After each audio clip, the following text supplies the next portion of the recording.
Let's make one of Italy's most famous breads, ciabatta. It's a no-knead bread and it's known for its incredible open crumb structure and crunchy crust. For most Italians, it's the iconic sandwich bread. Oggi facciamo la mitica ciabatta. Unlike many Italian breads that date way back to before the Roman Empire, this one is quite recent. It was invented less than 50 years ago near Venice. And despite its humble beginnings, ciabatta has quickly taken the world by storm. Today, it's one of the most famous breads in the entire world. Thank you so much to everyone who ordered my new cookbook. It would mean the world to me if you left an Amazon review. It really helps out new authors. Now let's talk for a minute about the 3 key features of proper ciabatta. It's a heavily floured bread and has this beautiful pattern of lines along its crust. The crust itself should be golden brown and crispy. Of course, the final feature, the big holes, are iconic for ciabatta. I'm going to show you how to achieve all of this to make a truly authentic ciabatta. Ciabatta starts out like most no-knead breads. In a bowl, combine water, salt, and yeast. I like to use a square container as it makes things much easier when you go to shape the dough. If you don't have a square bowl or container, use a regular round one. To keep things simple, I'm using a high-protein Italian 00 flour to make this bread. Any high-protein bread flour works. Now, to be really authentic, ciabatta should be made with a mix of flours. Head over to my website for the written recipe, where I talk more about how to make a blend of flours made from different wheats for this bread, if you want to get fancy. Otherwise, for everyone else, including me, any good high-protein flour will do the job. As you can see, it's a very wet dough. We'll cover it and leave it for 30 minutes to let the flour hydrate. After 30 minutes, we're going to use the stretch and fold technique to work the dough. Wet your hand. The water will prevent the dough from sticking to your hand. You're going to perform your first sets of stretch and folds. We're going to do 3 sets of stretch and folds. Take one side of the dough, lift, stretch, and fold the dough, bringing it to the opposite side of the bowl. Rotate the bowl 1/4 and repeat this process another 3 times. This method helps the dough start to develop gluten. Cover the bowl and come back in 30 minutes and do the next set of stretch and folds. After 30 minutes, wet your hand again and perform another set of stretch and folds. As you continue to perform the stretch and folds, you'll notice the texture of the dough will gradually change from a very shaggy dough to a smooth, soft, stretchy dough. That's the dough developing gluten. Cover the bowl and come back in 30 minutes and do your last sets of stretch and folds. Now we are going to put this dough in the fridge and let it rest overnight. This step removes the need to use a biga, which is used for commercial production of ciabatta. During this time, the dough will develop flavor, and I personally think it's a lot easier to deal with cold ciabatta dough than room temperature ciabatta dough.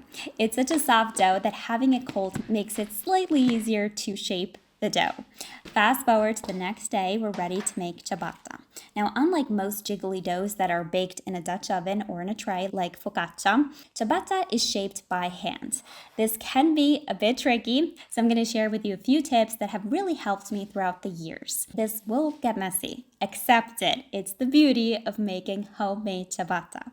Dust your countertop generously with flour. When I say generously, I mean generously. Remember, ciabatta is sticky and it will stick to anything. Now take 2 clean kitchen towels and arrange them on your flour-free countertop. And again, using a sieve, cover them generously with flour. This is where having a square container really helps to shape the dough as it naturally forms a rough square. You're going to flip the dough onto your floured work area. Give the container a nice rub. Be patient. Eventually, the dough will release from the container and drop onto the table. Using wet hands, you're going to stretch it out into a rough square and fold the dough in half onto itself. This will create more tension in the dough, which will give you better oven spring when you go to bake it. Gently tuck in the edges and using a floured bench scraper, cut the dough into 4 pieces. This recipe makes 4 medium-sized ciabatte. You can, of course, also make smaller ones. Now, using your hands like paddles, quickly lift up the dough in one movement and gently place it onto the floured tea towel. You want to stretch the dough, forming a sort of rectangular ciabatta. Ciabatta in Italian does mean slipper. Slippers come in all different shapes and sizes. You want 2 loaves for each of the kitchen towels. Gently cover them and let them rise for 20 minutes while we preheat the oven to 450 degrees Fahrenheit.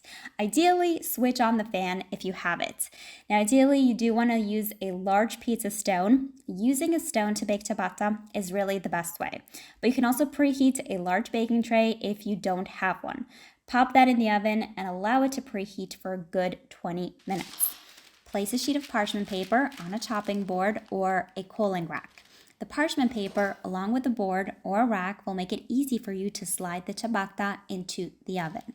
Now, for the trickiest bit of the whole process, you'll need to flip the dough onto the parchment paper, which will then be going into the oven. There's various ways you can do this. I'm going to give you 2 options, and you can use whichever option you prefer.